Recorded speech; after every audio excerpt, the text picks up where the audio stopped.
오늘은 우리 옆에 있는 분들과 한번 인사를 하고 말씀을 나누겠는데요. 이래 한번 인사를 할까요? 부활의 기쁨과 능력이 당신과 함께 하기를 바랍니다. 그래 한번 인사할까요?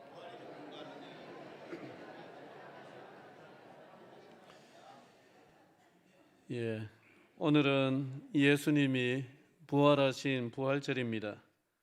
예수님은 금요일 오전 9시경에 십자가에 달리셔가지고 금요일 오후 3시 한 6시간 십자가에 달려 계셨다가 금요일 오후 3시경에 숨을 거두셨습니다.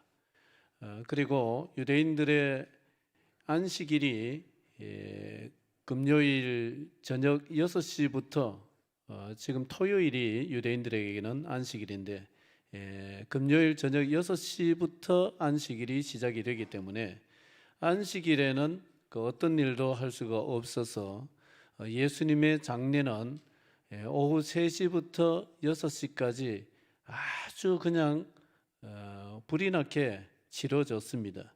그 제대로 된 장례가 됐을지는 모르겠지만은 그러나 장례를 치르는 사람들이 정성을 다해서 장례를 치러서 예수님의 그 싸늘히 식은 시신을 아리마대 사람 요셉이라는 사람이 파놓은 자기 집안의 새로운 묘지, 그 굴로 된 묘지에다가 안장을 했습니다. 그리고 예수님은 언제 부활하셨느냐 하면은 지금 토요일 유대인들의 안식일이 지나고 안식 후 첫날, 그게 지금의 일요일, 우리는 뭐라고 부릅니까? 주일이라고 부릅니다. 안식 후 첫날 새벽에 예수님이 부활을 하셨습니다. 그래서 예수님이 부활하셨다, 예수님이 부활하신 날이다 해서 우리 기독교인들은 그날을 주님이 부활하신 날, 주님의 날, 그런 의미로 주일이라고 지금까지 부르고 있는 것입니다. 자, 그런데 여기에서 우리가 예수님이 3일 만에 부활하셨다, 사흘 만에 부활하셨다라고 하는데 엄격히 시간 계산을 해본다면, 하루 24시간 시간 계산을 해본다면 예수님이 숨을 거두시고 부활하실 때까지는 만 이틀이 채 되지를 않습니다.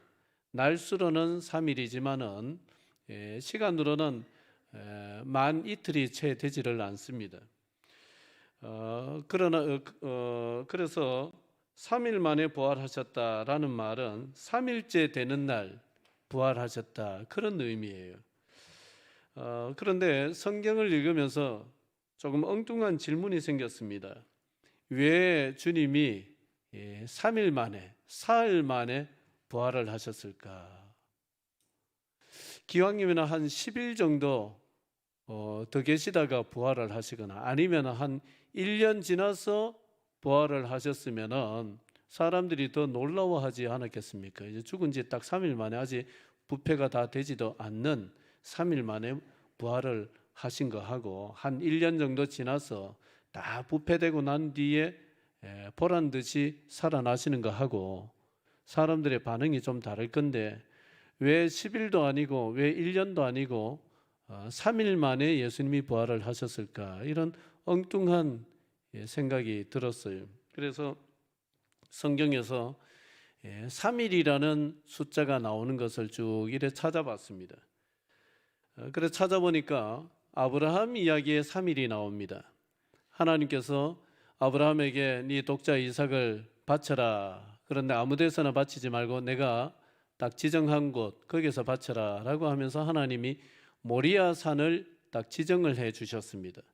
그래서 아브라함이 이삭을 바치려고, 자기 아들을 바치려고 모리아 산까지 가는데 거기까지 가는데 걸리는 시간이 3일이었습니다. 여러분, 맨정신으로 자식 바치러 갈 수가 있겠습니까? 자기가 죽는 게 낫지 자식을 어떻게 잡아 죽입니까? 그건 못할 짓이죠. 그러니까 그 3일 동안 차라리 그냥 1분 만에 뚝딱 가는 거리를 하나님이 지정을 해주셨으면 그래도 마음의 고통이 좀 덜하겠지요. 그런데 3일 동안 가야 되니까 3일 동안 얼마나 마음의 고통이 심했겠습니까? 그러니까 그 3일 동안에 누가 먼저 죽습니까? 누가 먼저 죽어요? 자식 잡아 죽이러 가는 아버지가 먼저 죽죠. 그 마음이 맨정신으로 그 자식 잡아 죽이겠습니까? 자기가 죽는 거예요. 3일 동안 가면서 자기가 죽을 수밖에 없어요. 자기가 안 죽고서는 그 길을 못 가요. 그러니까 그 3일을 하나님이 지정해 주신 것은 그 3일 동안에 별의별 생각을 다 하면서 네가 죽으라는 거죠. 그 3일 아브라함이 죽는 시간입니다. 그 다음에 또 3일이 어디에 나오는 거 하니까 우리가 얼마 전 수요일 날 다루었던 요나서에 나오지요. 요나가 자기가 하나님의 뜻대로 가기 싫어가지고 반대길로 가다가 그 풍랑 만나서 물에 던져져 가지고 물에 누가 요나를 꿀꺽 삼켰어요? 예, 큰 물고기가 요나를 꿀꺽 삼켰어요. 그 요나는 물고기 뱃속에 3일을 들어 있었습니다. 근데 요나서를 보면은 그 물고기 뱃속은 아늑한 그 공간이 아니었고 요나가 뭐라고 표현을 하냐면 스올이다. 스올은 이제 지옥이거든요. 끝없는 지옥, 구덩이, 밑이 없는 구덩이. 그 스올이라고 표현을 하는 걸 보면 물고기 뱃속은 편안한 곳이 아니고 굉장히 고통스러운 곳이었다라는 걸 알 수가 있는데, 그러니까 그 물고기 뱃속에서 누가 꺾이느냐, 그 고통을 당하면서 요나가 꺾이는 거죠. 하나님이 가라고 하셨던 그 방향으로 가지를 않았던 그 요나가 꺾이는 거예요. 그러니까 거기도 보면은 그 3일이라는 물고기 뱃속에서 보냈던 시간은 누가 죽는 시간입니까? 예, 자아가 죽는 시간, 요나가 죽는 시간이에요. 그리고 또 숫자적으로 3일이라고 명시는 되어 있지 않지만은 의미적으로 3이 나오는 게 어디냐 하면은 요셉 이야기에 나옵니다. 자, 요셉이 고난을 당하는데 첫 번째는 구덩이에 빠졌습니다. 두 번째는요, 종으로 팔려갔습니다. 세 번째는요, 누명을 덮어 쓰고 뒤집어 쓰고 감옥에 갇혔습니다. 몇 단계로 떨어졌어요? 예, 3단계로 떨어졌어요. 그러니까 여기서도 3이라는 숫자는 요셉이 잘 되는, 요셉이 막 승승장구하는 시간이 아니라 너무나 고통스럽게 한 번 당했는데 2번 당하고 3번 당하고 거의 뭐 사람이 초죽음이 되는 이런 단계, 그게 이제 3이라는 숫자로 표현이 되는 것이죠. 이렇게 성경에 나오는 3일이라는 숫자나 또 3이라는 이 숫자 의미를 살펴보면 고통의 시간, 감당하기 버거운 고난의 시간, 그러면서 결국 누가 죽어야 되는 시간이냐 하면은 내가 죽어야 되는 시간, 내가 죽어야 되는 시간, 그게 3일이라는 숫자에 담겨 있는 의미입니다. 그러니까 언제 주님의 구원을 우리가 맛볼 수 있느냐, 언제 내 인생의 부활의 때가 찾아오느냐라고 했을 때에 3일이 지나야 찾아옵니다. 3일이. 우리 주님이 제3일에 부활하셨다는 것은 죽음의 시간, 어둠의 시간, 고통의 시간을 다 채우고 나서 살아나셨다는 뜻입니다. 오늘은 예수님이 3일 만에 부활하셨다라는 사실이 우리 인생에게 주는 의미가 뭘까, 이걸 한번 생각을 해보고자 하는데요. 너무 당연한 말씀처럼 들리겠지만은 금요일과 토요일이 지나야 부활의 새 아침, 주일이 밝아옵니다. 뭐 순서가 그렇잖아요. 금요일 날 죽으셨으니까 그 다음 날은요? 토요일, 유대인들의 안식일. 그 다음 날은요? 안식 후 첫날인 일요일, 주일. 그래서 주일이 오려면은, 부활의 주일 새 아침이 밝으려면은 금요일이 지나야 되고 토요일이 지나야 돼요. 그거 안 지나고는 절대로 주일에 부활의 새 아침이 밝을 수가 없어요. 자, 27장 62절부터 64절 상반절까지 같이 한번 읽겠습니다. 자, 시작. 그 이튿날은 준비일 다음 날이라 대제사장들과 바리새인들이 함께 빌라도에게 모여 이르되, 주여, 저 속이던 자가 살아있을 때에 말하되 내가 사흘 후에 다시 살아나리라 한 것을 우리가 기억하노니, 그러므로 명령하여 그 무덤을 사흘까지 굳게 지키게 하소서. 아멘. 대제사장들과 바리새인들이 이제 준비일 다음 날은 무슨 날이에요? 뭘 준비한다는 말이에요? 안식일을 준비한다는 말이에요. 그러니까 준비일은 안식일 하루 전날, 안식일이 토요일이니까 준비일은 무슨 요일? 금요일이 되는 거죠. 아이고, 계산 잘하시네요. 그래서 안식일 다음 날이면은 그 준비일 다음 날이면은 안식일입니다. 토요일 날. 어제 예수님 잡아 죽이고는 이제 그 다음 날 되니까 하나 신경이 쓰여요. 뭐가 신경 쓰이느냐?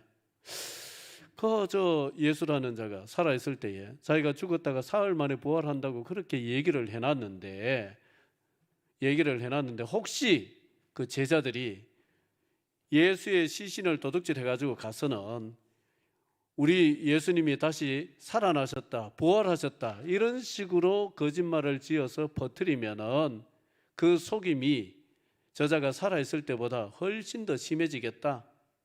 그러니 빌라도 총독에게 가서 이제 부탁을 하는 거예요. 경비를 철저히 좀 세워달라. 사흘 동안은 꼭 지켜달라. 그러니까 빌라도가 뭐라고 합니까?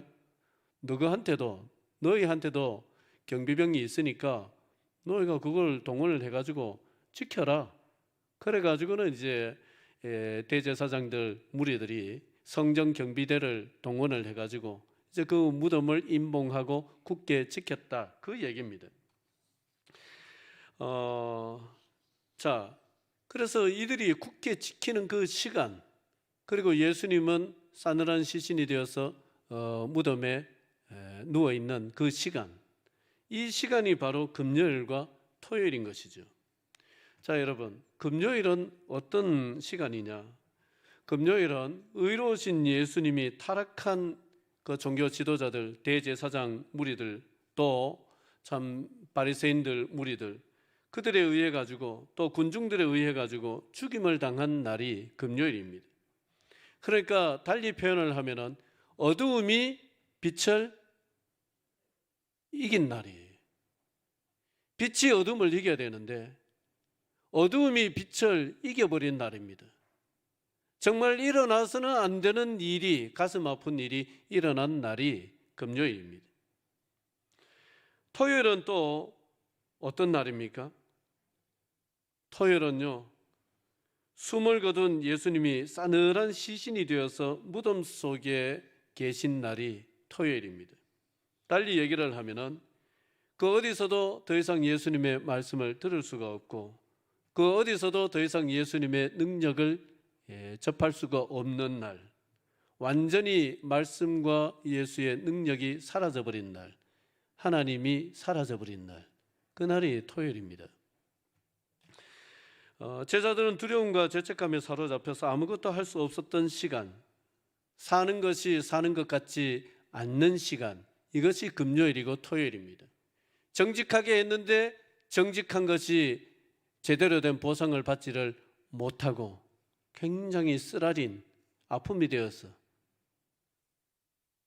내 인생에 돌아오는 이런 시간, 우리도 그런 때가 있잖아요. 내가 참 정직하고 정직한 땀을 흘리고 바르게 하고 했는데도 오히려 어두움이 이겨버리는 이런 가슴 아픈 일들을 겪을 때가 있는데 그게 금요일이고 그게 토요일입니다. 원하든 원하지 않든 간에 우리가 인생을 살다 보면은 우리에게도 주님이 겪으셨던 그 금요일, 주님이 겪으셨던 그 토요일, 주님이 무덤 속에 죽은 상태로 머물러 있어야 됐던 그 3일, 이런 시간이 우리에게도 찾아올 때가 있습니다. 어떤 사람은 예수님의 경우처럼 정직하게 한다고 했는데 오히려 손해보고 또 직장에서 왕따를 당하면서 굉장히 어려운 시간을 보내고 있는 경우를 보았는데 그럴 수가 있는 것입니다. 그게 그 분에게 임한 토요일이고 또 금요일이고 토요일이고 그 사람에게 임한 3일이라는 어둠의 시간입니다. 비단 그런 일 말고도 우리 인생에 원치 않게 깊은 밤이 찾아와서 무덤 속 같은 3일을 보내야 될 때가 우리에게도 있습니다. 주일학교 때부터 청년부까지 같은 교회에서 쭉 같이 자랐던 우리 동기들 중에 한 친구가 있어요. 그 이름이 가명입니다. 예, 해미라고 제가 실명을 밝히기가 좀 그래서 가명을 써서 얘기를 하자면 그 해미라는 친구가 있는데 이 친구가 지금 그 경남 그 진영 쪽에 한 교회에 아주 신실하게 신앙생활을 잘 하고 있습니다. 그런데 이 친구는 그 어려서부터 그렇게 막 돋보이는 친구는 아니었어요. 항상 이렇게 묻어가는 친구. 같이 여러 사람이 있으면 거기 이제 묻어가는 친구. 도드라지게 신앙생활을 하지는 않는 친구. 그런데 생각해 보면은 교회에 무슨 일이 있을 때 한 번도 그 친구가 나타나지 않은 적은 없어요. 항상 나타나서 뭘 또 청소를 한다, 뭘 한다 하면은 항상 나타나서 같이 하고 했던 그러한 신실한 친구였습니다. 이 친구가 저보다 몇 년 빨리 결혼을 했는데 이제 첫째가 태어나고 둘째가 태어났어요. 둘 다 이제 딸이었습니다. 그런데 뭐 어렸을 적엔 잘 몰랐는데 그 첫째가 점점 크는데 어느 정도 이제 컸을 때에 이상이 나타나기를 시작을 했어요. 보니까 자폐인 거예요. 그 자폐인데 굉장히 중증 자폐였습니다. 자폐만 있는 게 아니고 눈을 뚜렷하게 잘 못 봐요. 눈에도 좀 이상이 있고 또 심장에도 이상이 있고 해서 이제 어렸을 때부터 수술을 여러 차례 받았습니다. 그 어린 나이 수술한다는 게 참 힘들잖아요. 근데 어렸을 때부터 수술을 여러 차례 받고 수술할 때 되면은 기도해달라고 기도 부탁 문자가 날라오고 참 굉장히 힘들어하면서 그런 시간을 이제 보내게 됐는데 처음에는 이 친구가 그걸 못 받아들이죠. 아니겠지, 아닐 거야. 계속 못 받아들입니다. 또 하나님 앞에 기도 열심히 하면 하나님께서 들어주셔가지고 이거 금방 치료해 주실 거야. 뭐 이런 생각을 가지고 현실을 인정을 못했더랬습니다. 그러면서 막 몸부림을 칩니다. 그러면서 또 한편으로는 내 아이가 저렇게 태어난 것은 꼭 내 잘못 같은 거예요. 내 죄 때문에 저런 것 같은 거예요. 그래서 굉장히 심하게 자책을 하고 하나님이 원망스러우면서도 하나님 앞에 가서 막 내 죄 때문에 그렇다면서 막 자책을 하고 그렇게 이제 살게 되었는데 뭐 좋다는 약도 쓰고 능력이 있다는 무슨 어떤 그 목사님 뭐 어떤 기도원 있으면은 전국에 안 다녀본 데가 없습니다. 다 찾아다녔습니다. 집회란 집회는 다 참석을 하고 하나님 앞에 매달리고 막 그렇게 해드렸습니다. 근데 그때부터 인생이 소용돌이에 휘말리듯이 이제 흘러갑니다. 뭐 재미난 게 뭐 있겠습니까? 아무리 재미난 거 봐도 뭐 웃음이 없어요. 무엇을 뭐 먹어도 맛있는 줄 몰라요. 아무리 맛있는 걸 먹어도 뭐 맛있는 거 먹고 싶은 생각도 별로 없고 맛있는 걸 먹어도 맛을 모르고 그렇게 이제 인생을 삽니다. 그러니까 그 친구의 인생은 그 첫째 딸아이가 자폐라는 것을 알고 난 뒤부터는 그 인생이 그냥 멈춰버렸어요. 예. 그런 식으로 우리의 인생에 원치 않는 3일이 여러 가지 모양새로 찾아옵니다. 인생이 영원히 금요일이나 아니면 토요일 어딘가에 멈춰버린 듯한 그런 느낌을 받는 3일. 이것이 우리 인생 누구에게나 찾아올 수 있고 또 겪은 사람도 있고 겪고 있는 사람도 있고 그렇습니다. 그런데 이런 어둠의 시간인 금요일과 토요일이 지나서 하나님이 주시는 부활의 새 아침을 맞이를 하려면은 3일은 무덤에서 견뎌야 된다는 사실입니다.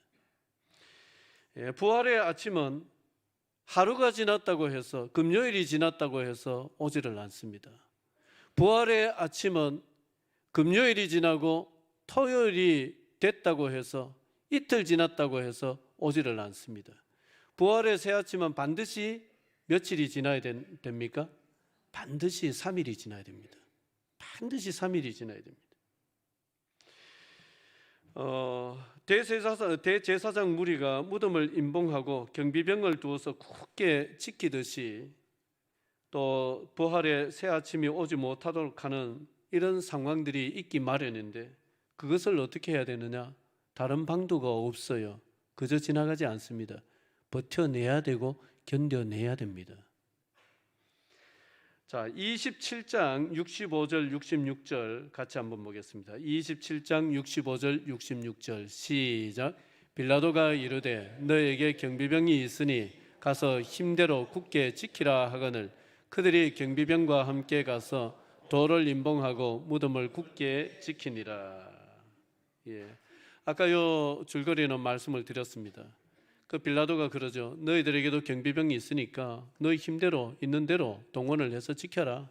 그러자 이제 대제사장 무리들이 성전 경비들을 동원을 해가지고 무덤을 임봉하고 굳게 이제 지키게 됩니다. 그런 얘기입니다. 그런데 마치 이것과 같이 우리 인생에 부활의 새 아침이 찾아오지 못하도록 하는 보이지 않는 어떤 어두움의 어떤 힘, 이런 것들이 틀림없이 작용을 하고 있습니다. 그러나 믿음으로 3일을 견뎌내면 반드시 어두움이 물러가고 부활의 새 아침이 오게 되어 있습니다. 우리가 부활을 믿는다, 부활의 주님을 믿는다는 것은 뭐 주님이 2000년 전에 살아나셨지, 이걸 그냥 머리로 동의하는 게 아닙니다.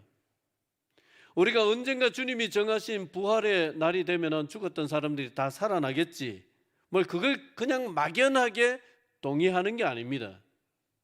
우리가 부활의 주님을 믿고 주님이 부활하셨다는 것을 믿는 것은 현실입니다. 현실. 내 삶 속에도 3일이 지나면 그 어떤 어둠이라도, 그 어떤 상황이라도 3일이 지나면 내 인생에도 주님의 부활의 때가 찾아온다는 것을 믿어내는 게 부활신앙입니다. 문제는 3일을 견뎌내야 된다는 것이죠. 억울한 일이 있는데 억울해도 적어도 며칠은 억울한 상태로 견뎌내야 됩니까? 3일은 억울한 상태로 견뎌내야 됩니다. 여러분, 제 얘기가 3일이라는 것이 물리적인 시간 3일이 아니라는 거 아시죠? 어떤 의미적이라는 걸 아시죠? 아무리 내가 억울한 일이 있어서 내가 너무 억울하게 지금 당하고 있는데 아무리 억울해도 그 억울함이 언제 끝나느냐 하면 3일 동안 더 억울해야 끝납니다. 하루 정도 억울했다고 끝나는 것도 아니고 이틀 억울했다고 끝나는 것이 아니고 3일 억울해야 끝납니다. 3일을 견뎌내야 끝납니다. 아무리 어이없는 일을 내가 당했다 할지라도 그 어이없는 상황을 하루 견뎌서도 안 되고 이틀 견뎌서도 안 되고 며칠을 견뎌내야 끝이 납니까? 그거 3일 견뎌내야 끝납니다. 이유도 모른 채 끝없이 여러 차례 연속해서 고난이 찾아옵니다.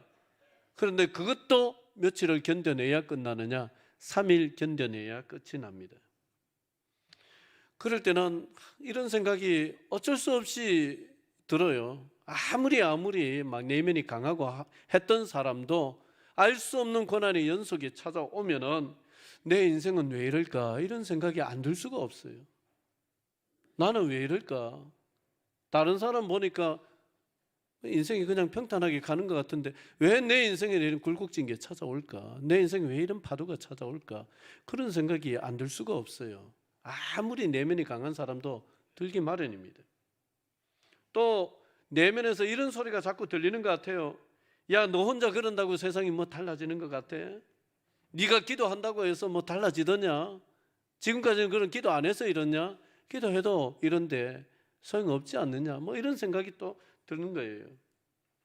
너는 전에도 그렇게 하다가 안 됐잖아. 이번에도 안 될 거야. 괜히 힘 빼지 말고 포기해.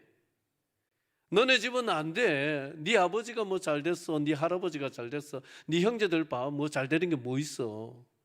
너네 집은 안 되는 집안이야. 네 남편 변할 것 같아? 안 변해. 네 아내가 변할 것 같아? 안 변한다. 해봤자 안 돼. 그런 소리만 계속 내면에서 들려오는 거예요. 답답해서 하나님께 다가가는데 나는 하나님 앞에 답답해서 달려가는데 하나님은 내가 10발짝 다가가면 하나님이 10발짝, 20발짝 뒤로 물러났어요. 만나주지를 않았어요. 응답이 없어요. 그때 경험하는 것은 하나님의 살아계심이 아니라 하나님이 없는 하나님, 부재의 하나님을 경험하죠. 그게 더 힘들게 하죠. 그런데 그런 시간을 채워야 합니다. 물이 끓으려면 98도 되어서 물이 끓질 않습니다. 99도 돼도 물이 끓질 않습니다. 몇 도라야 물이 끓습니까? 100도가 돼야 끓습니다. 100도에 다다르기 전까지는 그 뜨거운 불을 참고 견뎌야 100도가 되었을 때 끓는 거예요. 마찬가지로 부활의 시간도 그렇게 찾아오는 것입니다. 그때가 되면은 대제사장 무리가 무덤 입구를 막았던 그 커다란 돌과 무덤을 지키라고 세우던 그 경비병들 무용지물이 됩니다. 부활의 아침 막아낼 수가 없습니다. 결국 오고 맙니다.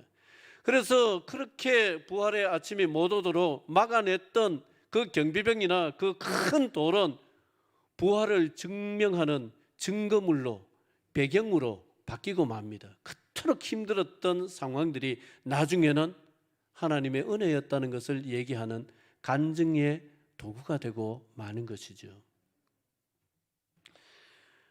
그렇기 때문에 여러분, 견딤의 시간, 채워야 될 견딤의 시간, 어떤 방편으로든지 여러분 견뎌내고 채워야 부활이 찾아옵니다. 마지막으로 28장 5절, 6절 두 절을 다시 한번 읽겠는데요. 같이 읽어볼까요? 자, 5절과 6절 시작. 천사가 여자들에게 말하여 이르되 너희는 무서워하지 말라. 십자가에 못 박히신 예수를 너희가 찾는 줄을 내가 아노라. 그가 여기 계시지 않고 그가 말씀하시던 대로 살아나셨느니라. 와서 그가 누우셨던 곳을 보라. 아멘. 여러분, 누구도 믿지 못했고 또 기대하지 않았지만은 죽음의 고통을 다 치르고 하나님이 정하신 때가 되자 주님은 어김없이 부활하셨고 찬란한 새 아침이 밝아왔습니다. 억울함이 풀리려면은 말씀드린 대로 억울함이 풀리는 데는 더 억울한 시간을 채워야 됩니다. 어이없는 상황이 풀리려면은 그 어이없는 상황을 채워야 됩니다. 그 시간을 채워야 됩니다. 가슴 아픈 일, 눈물 나는 일, 다시 웃을 날을 맞이하려면은 눈물이 채워져야 웃을 날이 찾아오지, 안 울려고 하면은 절대로 안 찾아옵니다. 울 만큼 울어야 찾아옵니다.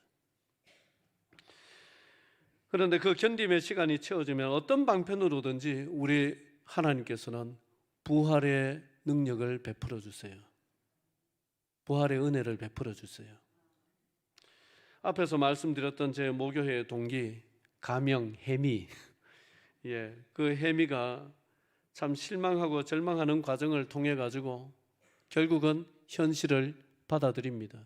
그 현실을 받아들이는 것이 얼마나 고통스러운 과정이었는지 모릅니다.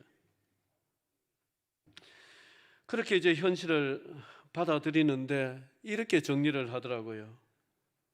이것이 죽어야 끝나는 내 인생의 십자가구나. 여러분, 죽어야 끝나는 십자가예요. 죽어야 끝나는. 그 친구가 이제 그렇게 현실을 그렇게 받아들이더라고요. 그렇게 현실을 받아들이고 난 뒤에 기도 제목이 바뀌었습니다. 그 전에는 현실을 인정을 못했을 때는 항상 하나님 앞에 우리 딸 고쳐주세요. 우리 딸 고쳐주세요. 그게 기도였습니다. 맨날 앉아서 울면서 그렇게 기도했습니다. 그런데 현실을 받아들이고 난 뒤에 기도가 이래 바뀌었습니다. 하나님, 우리 딸보다 제가 하루만 더 살고 죽게 해주세요. 저 딸 두고 제가 먼저 갈 수 없으니까 저 딸보다 제가 하루만 더 살게 해주세요. 다른 기도 제목이 없어요. 그냥 그게 유일한 기도 제목이 됐습니다. 여러분, 이해가 되십니까? 아이 병 치료하느라고 경제적으로도 어려웠고 몸과 마음도 피폐해졌습니다. 어찌 보면은 그 친구 인생은 아까 말씀드렸다시피 금요일 어디쯤, 토요일 어디쯤에 멈춰버린 듯한 인생처럼 보였습니다. 하지만은 하나님은요, 그 아픈 인생에서도 부활의 빛을 비추시는데 어떤 식으로 비추시느냐? 그 딸아이의 자폐로 인해 가지고 그 남편이 예수를 믿었어요. 예수 안 믿는 사람이었는데 예수를 믿는데 참 신실한 사람으로 바뀌어가는 거예요. 술밖에 모르고 항상 친구들 만나서 막 다음날 새벽까지 술 마시고 그렇게 들어오고 했던 무뚝뚝한 사람, 뭐 그런 사람이었는데 이제 아내가 딸을 위해 가지고 하나님 앞에 울고불고 매달리고 그러면서 참 몸부림치는 모습을 보면서 그 남편이 굉장히 많이 뉘우쳤어요. 뉘우치면서 그 아내를 정말 진심으로 사랑하더라고요. 내 아내가 이렇게 가정을 위해서, 딸을 위해서 저렇게 하는구나 하면서 진심으로 그 아내를 사랑하고 위해주는 사람, 그리고 가정을 끔찍하게 생각하는 사람, 그런 사람으로 바뀌어버렸습니다. 여러분, 말씀을 맺도록 하겠습니다. 어떤 이들의 인생은 영영 부활의 아침이 밝아오지 않을 것 같이 금요일이나 토요일에 멈춰버린 듯한 인생이 있습니다. 그렇지만은 하나님은 믿음으로 견뎌내고 할 때에 어떤 방편으로든지 하나님은 부활의 새 아침을 우리에게 가져다 주십니다. 그 은혜가 우리 모두에게 있기를 주의 이름으로 축원을 드립니다.